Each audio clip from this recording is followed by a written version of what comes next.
नमस्कार दर्शक बंधु आज पाणीपाग खबर को आपण को स्वागत। दर्शक बंधु वर्तमान समय मे मास शेष होगा बसला एवं देशर विभिन्न स्थान में भीषण गरम मुक्ति मिलवा आशंका नहीं वर्तमान परिस्थिति कारण दर्शक बंधु बात्या रेमाल पर ओडिशा रे तापमात्रा बढ़िबो। मु आपन को कहीं कहूँ दर्शक बंधु कारण राजस्थान अनेक स्थान में तापमात्रा प्राय 50 डिग्री पाखापाखि रही जहाँ सारा देश को हलचल कर रखी। तेबे दर्शक बंधु आज भिडियो आलोचना करवा आगामी 24 घंटा केमिति रहबो राज्यर पाणीपाग देशर पाणीपाग साइक्लोन स्टॉर्म रेमाल को लेकिन कौन रही बड़ खबर आज भिडियो विस्तृत आलोचना करवा। तेबे दर्शक बंधु मुझे आपको कहूँ चाहिए अन्य चैनल मानकर जमी प्रथम आपको डरेल बा भय कला भली तथ्य प्रदान करुँच इंडिया चैनल यही स्थिति नहीं कारण दर्शक बंधु जहाँ भी पाणीपागर अपडेट अच्छी मुझे समस्त तथ्य देवाक चेष्टा करी कौन भयभीत करने को मुनिश्चय पर चाहिए ना। दर्शक बंधु आसतु आलोचना करवा।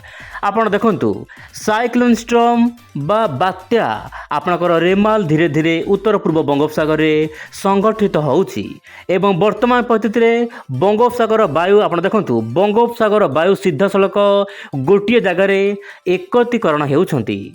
वर्तमान समय दर्शक बंधु बात्या धीरे धीरे उत्तर पूर्व दिग को जाऊँगी पाणीपाग मध्य सूचना देइछि सेम ट्रैक रे जीव माने दिगरे कौन परिवर्तन हबार आशंका नहीं किंतु यार प्रभाव ओडिशा केतक अंचल में मध्यम प्रबल वर्षा हो पारे विशेषकर 26 तारिख में दर्शक बंधु आज राति बा आज मध्यरात्रि ओडिशार विभिन्न जिले में मध्यम प्रबल वर्षा होबार आशंका रही।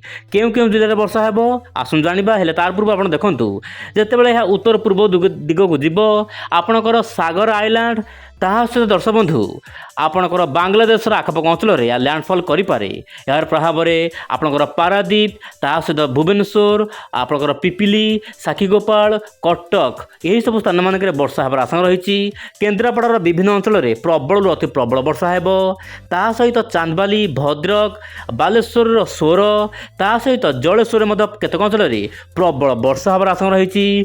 दीघा आखपाख अंचल में एक्सट्रीमली रेनफॉल हो पारे बोली जहाँ मॉडल तरफ आकलन कर। तेबे दर्शक बंधु विशेषकर आपंकर केन्द्रापड़ा भद्रक बालेश्वर ता सहित केउझर यही जिलार स्थान स्थान मध्यम प्रबल वर्षा 26 तारिख भाव आशंका रही जहाँ आप मोबाइल स्क्रीन देखूँ। तेबे दर्शक बंधु पवन बेग ओडिशा उपर सेतेटा रहिबार आशंका नहीं किंतु दर्शक बंधु वर्तमान परिस्थिति रे आपणकर मध्य प्रदेश पाखरे गोटे आंटी साइक्लोन सृष्टि होईची जहाँपाई कि दर्शक बंधु बात्या उत्तर पूर्व दिग को जाकि पश्चिम बंगरे लैंडफॉल करें जहाँ आप मोबाइल स्क्रीन देखूँ। जदि बा आंटी साइक्लोन आपणकर मध्य प्रदेश गुजरात आड़ को पलैला ताहले जेकोसी मुहूर्त में ओडिशा आड़ को आसीपे किंतु यही भली सूचना पाणीपाग सूचना देना कि ओडिशा आड़ को आसब किंतु ओडिशा हल्का फुल्का वर्षा होबार आशंका रही। तेबे मॉडल मानकर आकलन कौन रही आप देखूँ मॉडल आकलन करुँच विशेषकर जेएफएस मॉडल वर्तमान आकलन कर उत्तर पूर्व दिगरे जीव कौन दिग परिवर्तन होबार आशंका नहीं एवं सामान्य बड़ बात्या हो पारे विशेषकर दर्शक बंधु सीवियर साइक्लोन स्टॉर्म रे बा भेरी सीवियर साइक्लोन स्टॉर्म होबार आशंका रही। पवन बेग अति बेसी 90 ରୁ 120 एवं गस्टनेस 140 किलोमीटर होबार आशंका रही। से दर्शक बंधु नाब्जी मॉडल समान आकलन कर प्रभाव में केवल उपकूल ओडिशा ही वर्षार मात्रा रहिबो बाकी समस्त जिले में पाग मुख्यतः शुक्ला रहिबो किंतु बादल रहिबो काँ भा कोटे हल्का फुल्का वर्षा देखने मिल पारे। तेबे दर्शक बंधु यही मानचित्र मुझे कहीं रखी ना पर्टिकुलर आप जानीपारे आपण जिले में वर्षा है कि ना। आप देखूँ पुरी जगतसिंहपुर ता सहित केन्द्रापड़ा भद्रक बालेश्वर मयूरभंज केउझर ढेंकानाल अनुगुल नयागढ़ खोर्धा यही सब जिले में बात्या समय हल्का फुल्का वर्षा देखा मिल पारे किंतु गंजाम कंधमाल होगला रायगढ़ होगला ये सब जिले मानक सेतटा वर्षा होबार आशंका नहीं किंतु गोपालपुर गंजामर गोपालपुर में प्रबल अति प्रबल वर्षा हो पारे किंतु गंजामर पूर्व दिगरे वर्षा अधिक रही पारे किंतु गंजामर पश्चिम को वर्षा सेतेटा देखबार मिलबार आशंका नहीं किंतु पश्चिम ओडिशार केतक अंचल पाग मुख्यतः शुक्ला रहिबो संध्या समय सामान्य थंडरस्टॉर्म लाइटिंग हो पारे।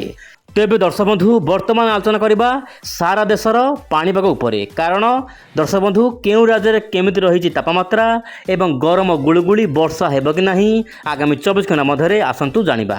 मु मोबाइल को सामान्य जूम करबी जहाँ कि आप जानिपारे देशर विभिन्न सहर तापमात्रा उपरे। वर्तमान दर्शक बंधु जेहेतु पूर्व भाग में रही बात्या रेमाल यार प्रभाव में आंध्र प्रदेशर विशाखापट्टनम रे वर्षार मात्रा सामान्य अधिक रही पारे। ता सहित दर्शक बंधु नवरंगपुर ब्रह्मपुर भुवनेश्वर यार आखपाख अंचल हाल्का फुल्का वर्षा होबार आशंका रही। राजधानी भुवनेश्वर माने ओडिशार राजधानी भुवनेश्वर तापमात्रा प्राय 35 डिग्री पाखापाखि रहा सहित दर्शक बंधु आपंकर कोलकाता आपंकर भागलपुर यही सब अंचल मान तापमात्रा सामान्य नियंत्रण रही वर्षा होबार आशंका रही कारण बात्या रेमालर वायु यही सब स्थान मानक बाजिब।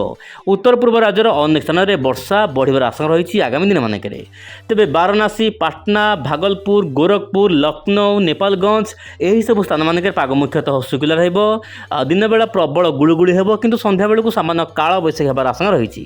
सेहीपरि दर्शक बंधु राजस्थान विभिन्न स्थान में तापमात्रा प्राय 48 डिग्री पार हेब जहाँ कि भयंकर गरम गुळुगुळी रे थरहर हेब पूरा राजस्थान माने सिजिब गोटे प्रकार कारण उत्तर पश्चिम दिगु वायु आसुची शुष्क वायु आसुची जहाँ कि राजस्थान आगामी किछि दिन जलिबार आशंका रही। यह सहित दर्शक बंधु गुजरात मुंबई सूरत यार आखपाख अंचल तापमात्रा सामान्य अधिक रहिब गरम गुळुगुळी हेबार आशंका रही। तेबे आपणकर बेंगलोर ता सहित चेन्नई हैदराबाद यार आखपाख अंचल में सामान्य वर्षा देखा मिल पारे। तेबे ये तो थिला सारा देशर सहर तापमात्रा मुझे जहाँ कहली पुणी आसबि आसना काली आउ एक नुआ अपडेट को लेकिन आज एतिकी। नमस्कार, जय जगन्नाथ दर्शक बंधु।